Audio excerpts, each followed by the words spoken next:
no one shows you the struggles or the time it took them to actually build the wealth that they've had. No one takes the time to think, and how did this person actually get to this kind of wealth? Everyone just wants the next big thing, And so I think the best way to move forward would be to shift our mindset and to actually understand that in investing, it's not about avoiding risk, because there's no investment that does not have a risk. Yeah. All investments will either have a low risk, a medium risk, or a high risk. There's nothing like zero risk, Yeah. So investing is about managing risk rather than avoiding it. Let's shift our mindset and understand that concept. Understand the risks in every asset class before you actually start investing in it, Yeah. Make sure it aligns with your goals.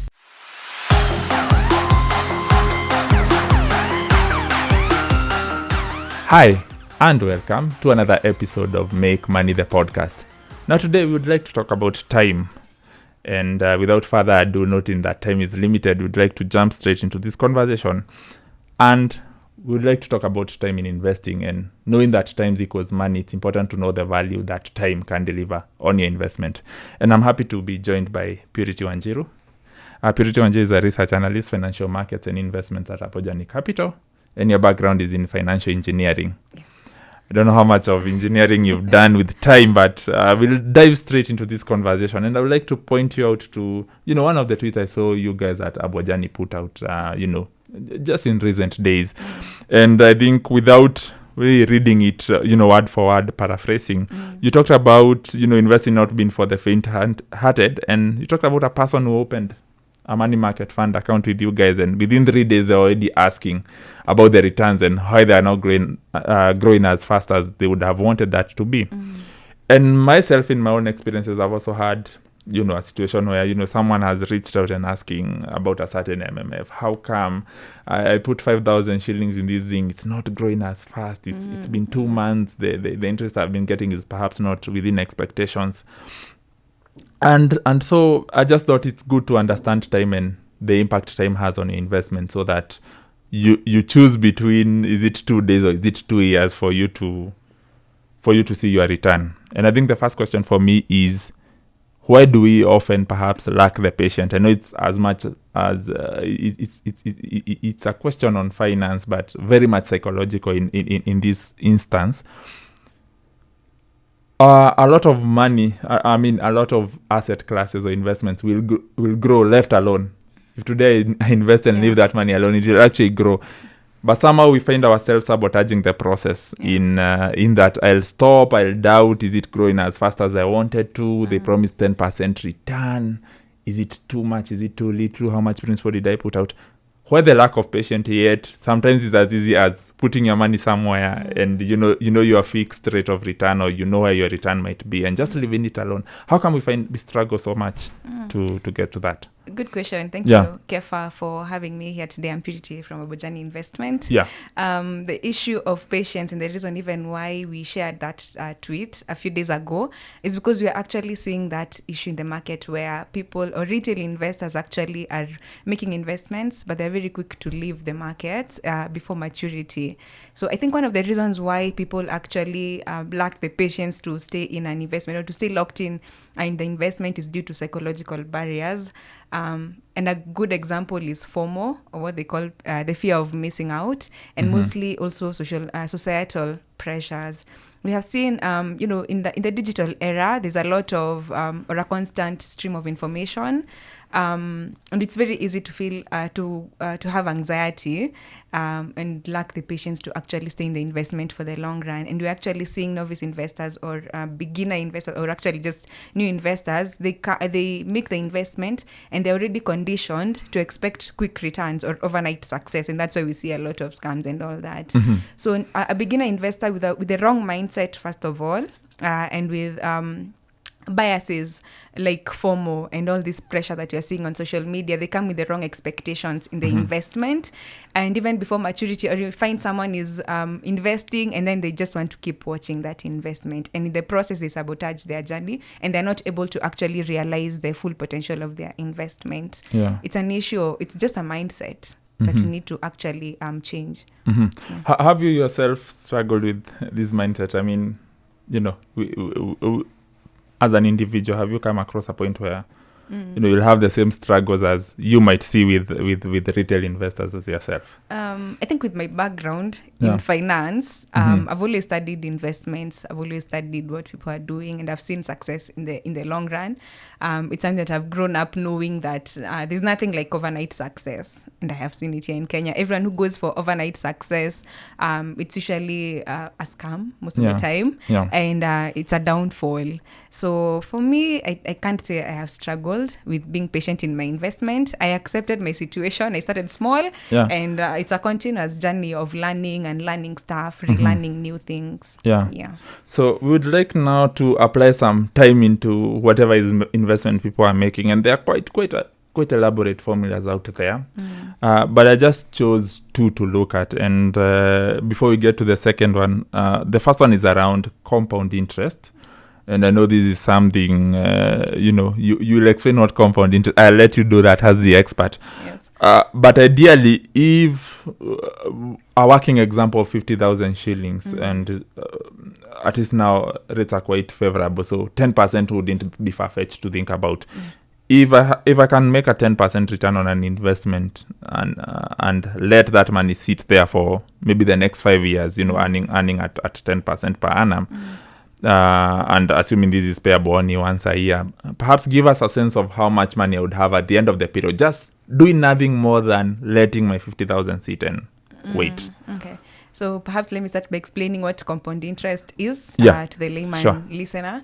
So compound interest is what is actually your money working for you. We spend a lot of time working for money. You go to work every day, you work overtime, you work on the weekends, that is you working, or sacrificing your time for money. So compound interest is the other way around. It is your money that is now working for you. I know this is something that you're seeing in the markets. People I would rather work for money than just let the money work for them. So compound interest is just you letting the money grow itself, and your interest continues earning interest on that interest, and allowing your money to grow exponentially over time. And I like the example that you're giving, that you just make an investment, 50K, as you said. 10% is a good rate. If you leave that money for 5 years, that money would grow to about 80,000. So that's an interest of around 30,000. So you'd almost be doubling that money. Almost. Almost. But you won't important double it point in 5 years. But if you hold that money for longer, and there's the rule of 72, that helps you to calculate how much it will, or how long it will take you to actually double your money. So if you divide 72 by that 10, you'd get 7.2 years. So if you hold that money just for 2 years longer, then you'll double that money. You see, so that really shows the power of compound interest and letting your money work for you. If you leave the investment by year 5, you have only made 30,000. If you leave the investment 2 years later at year 7, then you've doubled your investment. You've made an extra 50,000. That is the whole concept of compound interest, that do not have sticky fingers. Let your money rest. Let it work for you. It's not just you working for money, but sometimes just let the money do its thing. Let compound interest work its magic. And I did like the example. I mean, the point you made here in letting the money work for you, like you said, a lot of people will go hard, grind. But if you're not investing your money and letting the money, offload some of your workload, then you will tend to work almost forever, because you never let your money work, in a sense.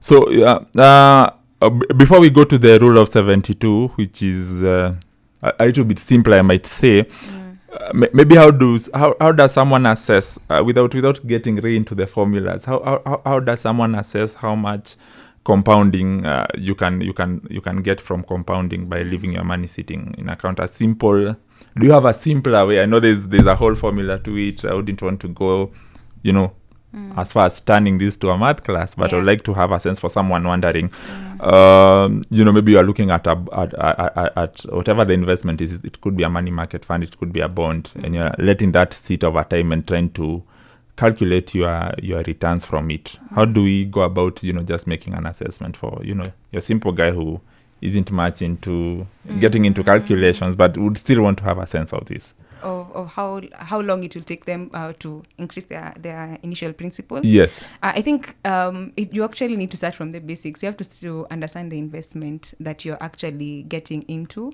and the return that the market is actually offering. And you have to do that math with your relationship manager from the word go. You have to make that investment, understand, align your goals with that investment, and understand how long it would actually take you to actually reach the target. Start with the end goal in mind. If you are starting with a principal of 50K and you want your money to grow to 500,000 so that you can meet a target or a goal that you had set for yourself, start by talking about that to the relationship manager and calculate how long it will take you. So the whole point is just having the bigger picture, and understanding the investment that you're getting into. Some investments could be liquid, others couldn't be liquid, others will take you longer, and others could take you a shorter time, especially the riskier investment assets. Something I like about the rule of 72 is very simple. So it doesn't, you don't have to feed formulas in a sense. So it's 72 divided by your rate of return to get a sense of how long it will take to double your money in a sense. So for 50,000, basically, like you said, divide that by 8 and you get a sense of divide that by 10 as the rate of return, and you need I2 over 7 years to double that amount of money. So is it that simple for someone? I feel this is the most relatable formula because it's very easy. 72 divided by your rate of return. I agree 72 is a very the rule of 72, they call it the rule of 72. It's the easiest rule for any layman or any beginner investor. You divide it's 72 divided by the interest, and you divide it as a percent. You don't turn it into a decimal.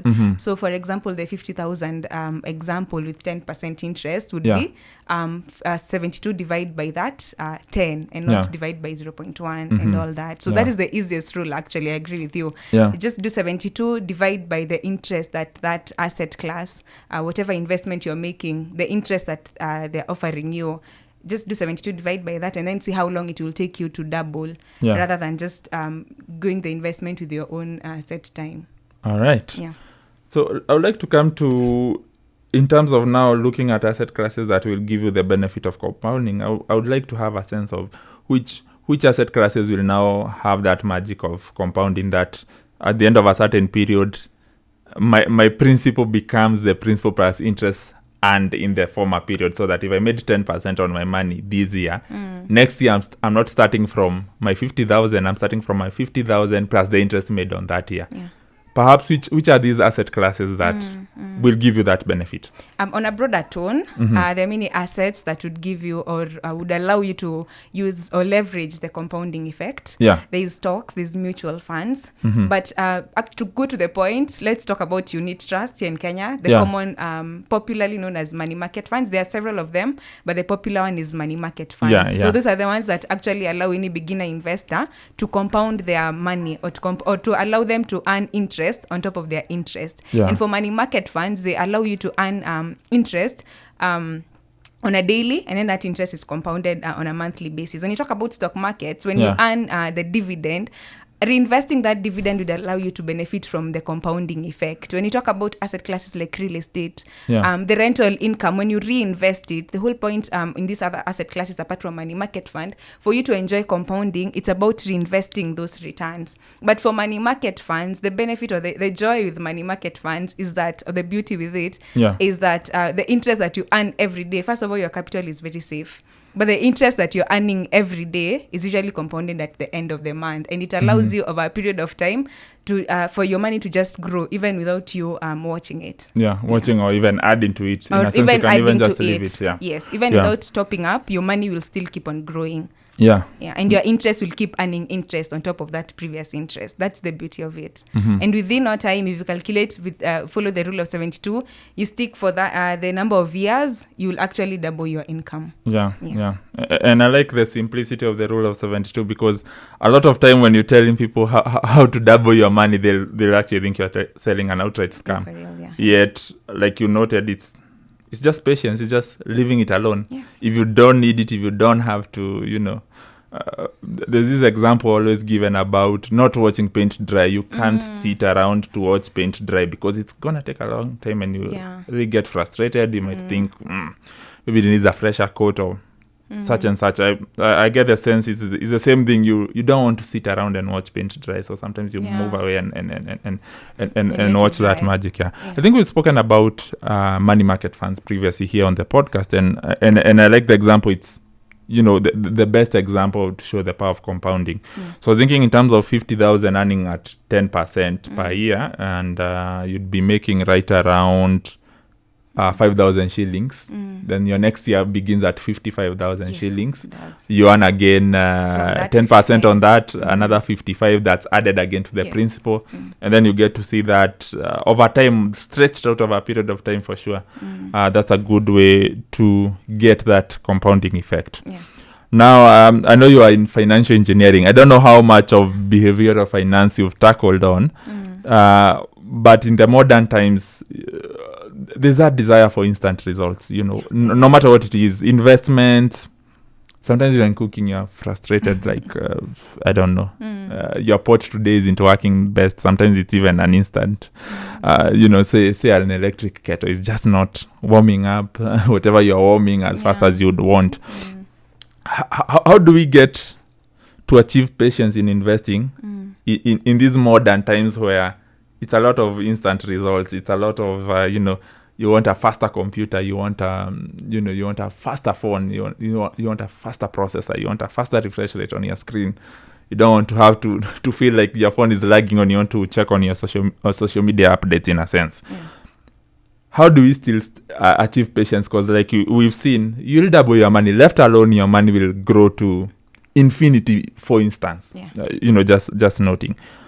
But you are confronting a time where people really want that result now, not tomorrow. I don't want Purity to come tell me, oh, you can double your 50,000 shillings in in 7 years and a few months time. You can actually double this investment because people really want that instant result. How do we still cultivate patience in investing, despite what is a very chaotic and a very modern approach to things where it's instant results, is instantaneous. Like you said, overnight success is what is glorified today. Nobody's glorified. Nobody wants to put in the work. Say you are 25 and someone tells you, you keep doing this, and at 35, you'd really be like, I would really want that at 26, 27. I don't want to do this after I'm 30. I want this now, 10 years later. So the question then, how do we cultivate this patience for you? What do you feel is needed? What I usually tell people, to add on the anecdote that you've used on watching paint dry, there's a famous African saying that says, a watched pot never boils. You know how when you're boiling milk and you're just there, you're watching it never boils actually. And then the moment you leave, that's when it actually boils and spills over, and then you have to start over again. So really, that's something you can reflect on. When you behavioral finance says or actually explains how human beings or investors are rational and they struggle with being patient in any investment that they make.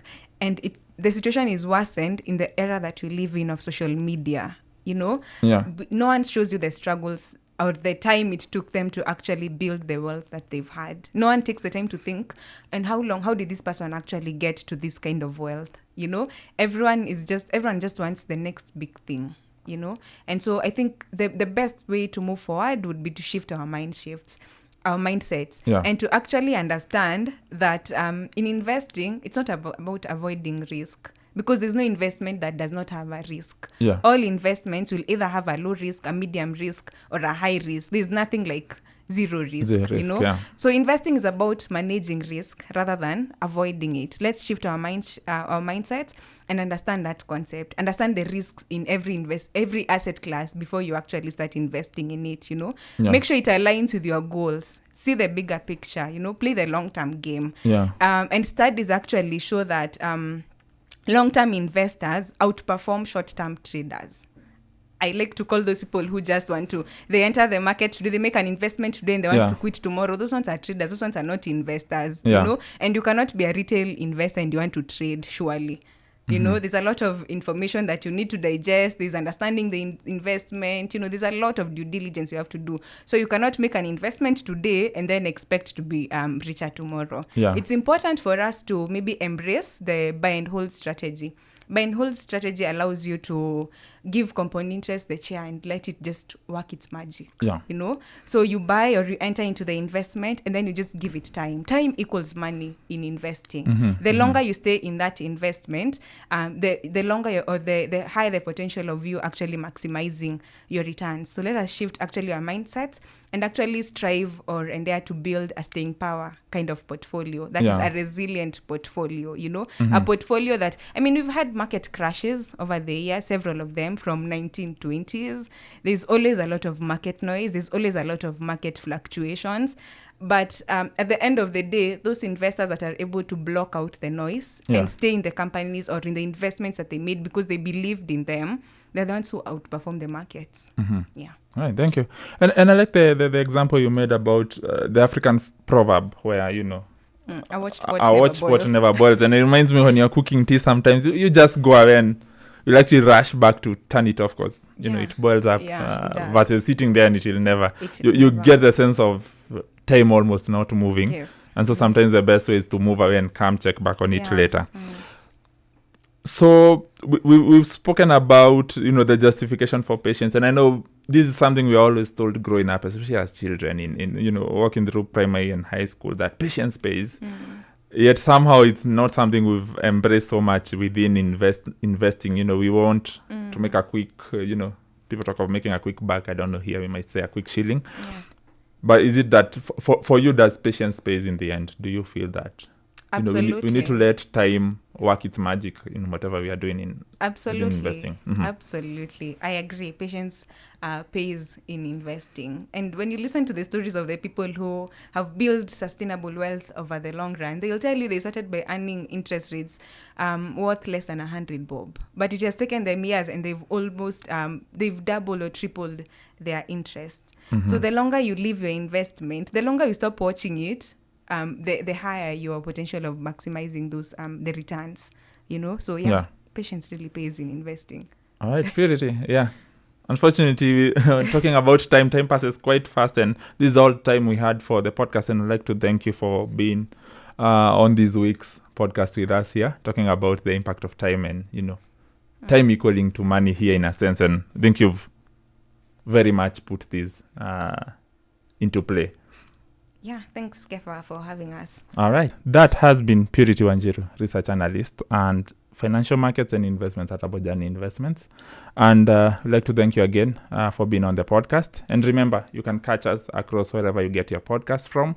businessdayafrica.com and nation.africa is where our podcast hits. But you can catch them all across the board, wherever you get your podcast. And catch you next time. Thank you.